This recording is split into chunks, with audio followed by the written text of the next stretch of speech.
Hello, and welcome to the Asylum Christmas Extravaganza. Yeah, or Holidays Extravaganza, so that we're non-denominational and we don't offend anybody, because I wouldn't want to offend anyone. Where we are reviewing not the movie I showed in the last thing. We're reviewing this movie. This is the Christmas in Vienna movie from 2019, not the one from Yes, 2020. 19. 2019. Distant. And I'm gonna take the plot of this one because it is absolutely ridiculous, and the plot's the most hilarious part because it is as ludicrous as you'd expect from a Christmas movie, and it's done by the Asylum. And so Asylum wise is actually better. But imagine this. Woman thinks she is getting engaged to her longtime boyfriend. Boyfriend says, we're going to celebrate Christmas by getting into a polyamory relationship. I thought it would be a threesome, but you said polyamory. I'll go with yours. It's probably more accurate. So she's sitting there talking to him, and he says, I want you to give me the greatest Christmas gift I could possibly imagine. And she's just like, we're going to get married. We're going to get married. We're going to get married. And then this random woman walks in and sits down, and he introduces them. And she's like, who are you? And she's like, oh, I'm his girlfriend. And she goes, no, I'm his girlfriend. And then she turns to the guy, the new woman turns to the guy and is like, I thought you said she was okay with this. So before Jeremiah continues on, we're not saying anything negative about polyamory. And this movie was not saying anything negative about polyamory. The negative was the way that this guy approached bringing in a third into a relationship. If you are polyamorous, you have to be upfront about it when you enter into a relationship, and you can't just spring it on somebody, because if you do, you get the kind of reaction that Jeremiah is about to talk about. And the way it's written, it sounds like the other two might have been together for a while, so it was a side girl that she didn't know about, which is another issue. So she goes, no. And they break up. And so her clear response is, I'm going to Vienna right now where my brother is. Goes to Vienna, where her dream is to go to the most high-end, prestigious ball that they do every Christmas. Because clearly, you can just get into that. It's a good dream. And her brother's there trying to find long-lost family members. Okay, genealogy, that works well. At Christmas, works. And he found an uncle while he was there who pops back in and out, who apparently went to this ball at one time, met his wife there, and they won it. Okay, prestigious ball where they have a contest at. Marvin, and so Martin. And in order to get to this ball, she's walking around town, goes into a dance studio and goes, how can I get into the ball? Because that's exactly how you get into prestigious events. You go into random dance studios and say that, where she just happens to see the other main character and his dance partner get into a fight. She leaves and he goes to her and says, dance, basically. And they decide to become dance partners because clearly she did not know how to do the Viennese waltz. And they decide just to dance. And the movie is about her learning to waltz with this rich guy that she just happened to meet at the same time, and to get into this ball that she really wants to get into, even though ultimately it doesn't matter because she gets into the ball a different way anyway. When her family members gets her tickets, even though she, I guess, technically won a dance contest to get in there, and then water happened, and also there's the regular misunderstanding where the guy who's falling in love with her sees her with her brother and goes, oh no, rather than talking to her and asking her what's going on, because there could clearly be no other guys in her life at all, I'm going to give these flowers to someone else, walk out and go, you're clearly with someone else, and get back with my ex who was abusive to me and I hated. So that makes perfect sense. Especially because when they were getting to know each other, she explained to him that she was cheated on. And that's why she was in Vienna, was to get over having been cheated on. Like, and his immediate assumption is she's hugging a guy while she's in the hospital, that she must be banging him. Like that's. But also those people were not in a relationship at that time beyond dance partners and becoming also friends. True. But in his defense, there was not quite to the level of 100 degrees below zero sexual tension between that brother and sister. Just putting that out there. Though I There will was say this, definitely there was definitely tension. there's a scene in here where the rich guy who stands with, takes her out on a date essentially, and then he keeps on like postponing it to not end. And so like there's a bit where he's like clearly like we need to move this to something more than you saying goodnight. Let's go to my house. Okay. Oh, you want to leave now? Let's decorate the house. Okay, which the of course the his um Decorated his house butler for was Christmas. very with his excited parents. for, which is good. Yeah, he was. And except he forgot the tree. And then he keeps on trying to postpone this thing like I know you want to sleep with her, but in this movie it ain't happening. And and then of course they have the dance at the end where she shows up in a ball gown, a la Cinderella, because her uncle got her entrance. Her brother's there. Her brother partners up with someone else. The random person she met that I think they were trying to make it into a triangle potential. This partners up with a random other person, This and guy. He's just really nice nurse who happened to also be from Chicago and also be in Vienna and also show up at this dance that she encounters multiple times. But there's nothing there. and she dances. They make it up. They make out, and it's done. And it's when he says it's done, he means it's done. It's like a Transformers movie done. Where you're like, battle's done, movie's done. Over. There's no epilogue. There's done. There's no they dated for 3 years and then broke up. Like nothing. It's just like, hey, they danced over. We're done. Is Get she out. going home the next day? Who knows? They're kissing now. It doesn't matter. Just get your And crap, get out. You're like, all right. and that's pretty much what it is, which is on par for most Christmas movies that exist from Hallmark and so on. They're ridiculous. And I think that's why people watch them. I guess. I don't know. I enjoyed this film. Um, we can't really compare it to the other Asylum films we've watched, but we can compare it to the other Asylum Christmas movies that we have seen. Bone And Alone is better.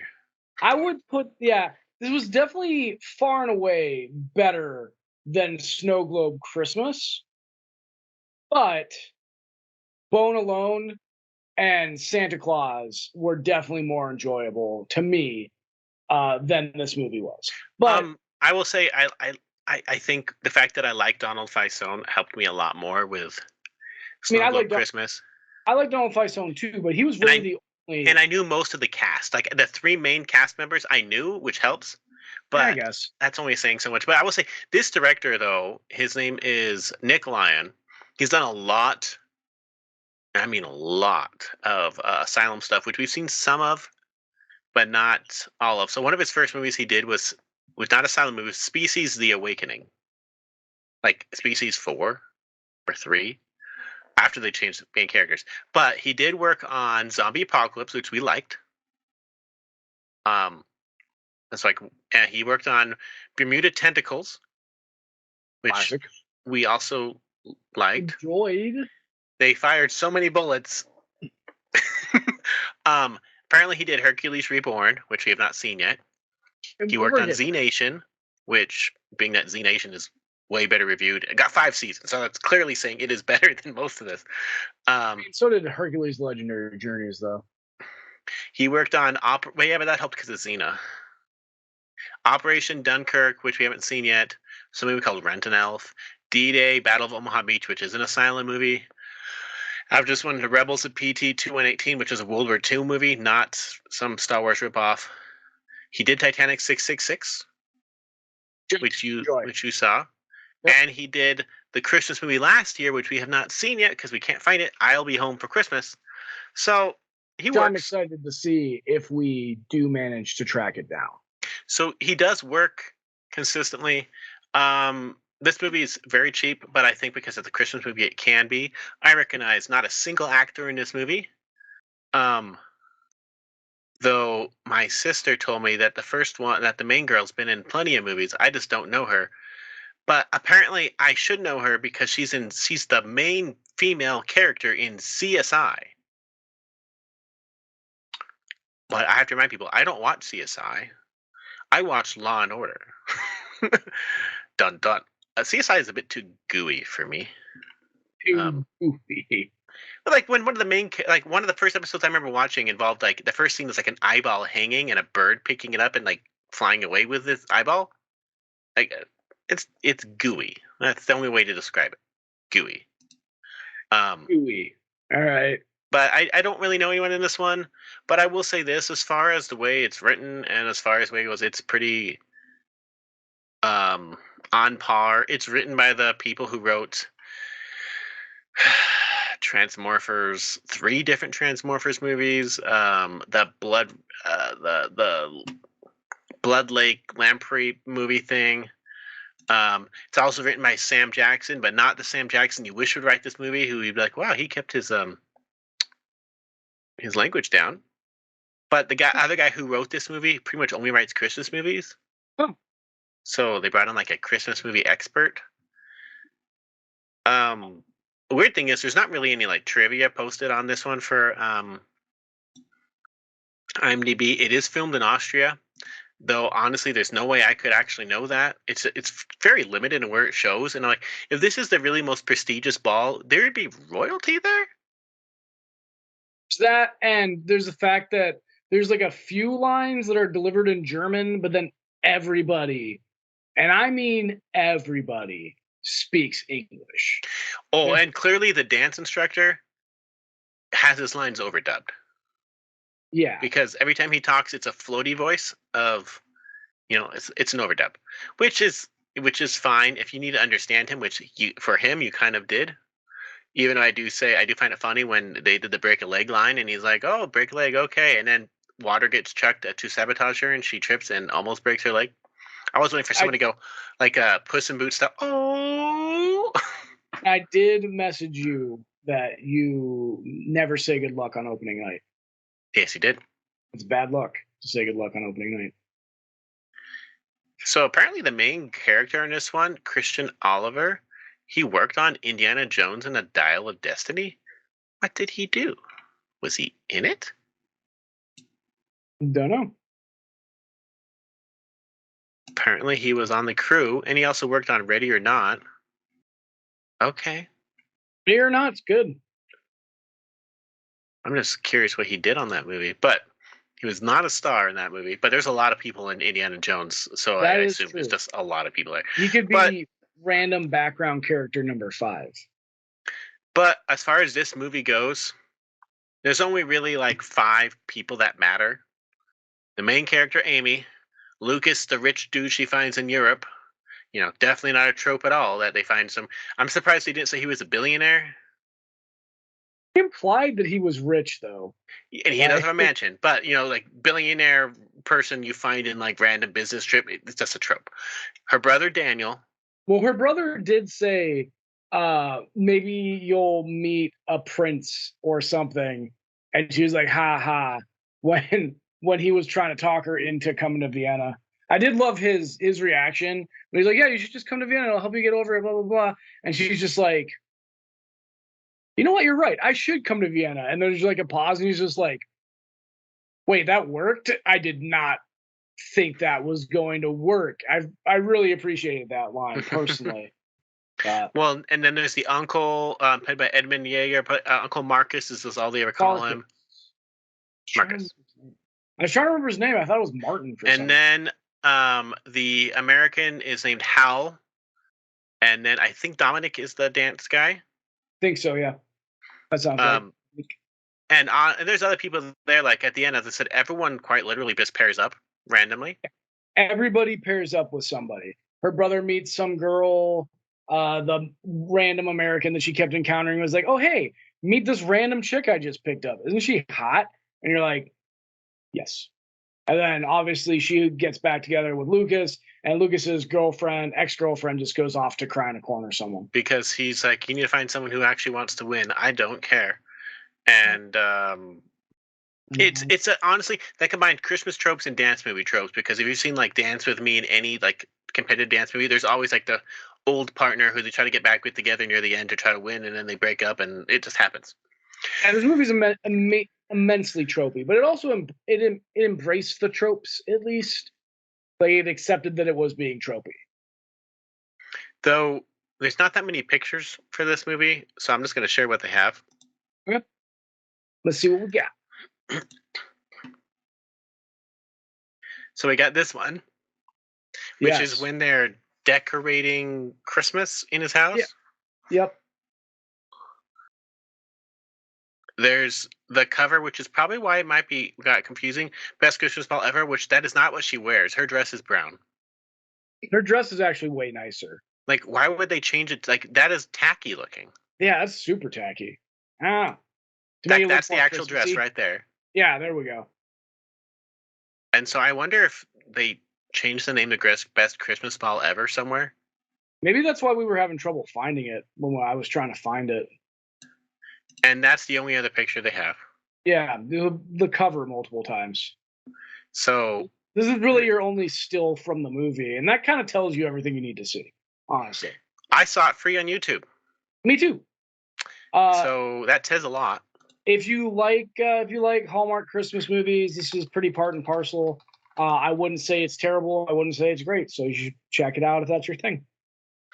And yeah, it's a Christmas movie. It wasn't painful to watch. I did have to break it up in dosage though, because I've seen a lot of these types of movies, and you have like family and all that. I, on the other hand, am here alone for Christmas without a dog. Whoa, that dog was left alone. True. But I'm all alone for Christmas, so I have plenty of time to watch these movies and probably do some other content that'll probably come down the pipe in a couple of months when we get done with it. But yeah, so tell them about the snafu that arose with our next. So we found out a lot of these Christmas movies, even though most of them are modern, aren't available to stream for some reason because they're also co-owned by things like Lifetime and Hallmark, so they restrict them. So we have one more that for sure I found that we can watch next time. It is this gem. I think this is a gem. Are you sure it's the right? You sure it's the right cover this time? Yes. Okay. Christmas Bells, 2019. It's available on BET, Fubo, and Prime Video. So we will probably be watching it on Prime. But yeah, so this is our next one. And then hopefully we'll have something good for the last video from Asylum for Christmas. Who knows? I don't know. And if we don't, I found out that Casper Van Dien directs Asylum movies, and so we can watch the Casper Van Dien collection and see what happens. Which will be great because I love Casper Van. He does direct one called Sleeping Beauties. I'm pretty sure that'll be a classic. Absolute classic. We'll just love forever. Thanks for watching. If you have comments, constructive criticisms, to quote Brian, don't be an asshat. And or if you want to mock the movie and have fun with the comment section, go ahead. I don't care. Just don't be an asshat. And yeah. And okay. Thanks, bye.